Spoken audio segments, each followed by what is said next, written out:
After the US and Vietnam signed a trade deal, Beijing issued a warning of retaliation on July 3rd to other countries preparing to sign similar agreements with the US as the July 9th deadline for trade deals approaches.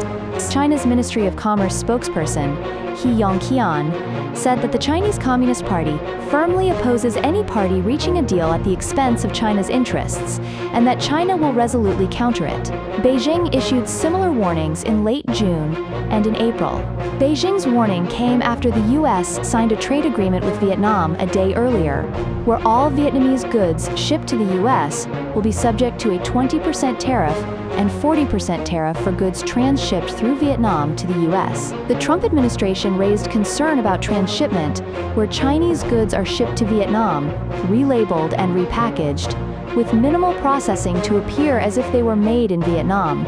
This allows China to bypass US tariffs. US Commerce Secretary Howard Lutnick said during the Senate Appropriations Committee hearing in June that it is not possible to have a zero-for-zero tariff agreement with Vietnam due to China's significant involvement in transshipment to the US. Vietnam exports $125 billion to the US, buys $90 billion from China, marks up the goods and sells them to the US. It's just a pathway for China to us, Lutnick explained. Taiwanese economist Edward Huang told the Epoch Times that Beijing's strong response is the fear that Vietnam's deal with the US will become a new global norm. Beijing's warning was to countries like Cambodia and African nations such as Madagascar and Lesotho, who had high US tariffs because of their involvement in China's transshipment of goods into the US, like Vietnam, said Taiwanese macroeconomist Henry Wu.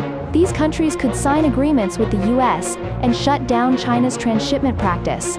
A Shenzhen merchant said in recent days that as the US stepped up its tracking and investigation of Chinese products, it became increasingly difficult for Chinese products to be shipped to the US through third countries. Customs in Vietnam, South Korea, and Malaysia are doing their best to block Chinese products. As of June, this channel of exports has become increasingly unworkable, the merchant said.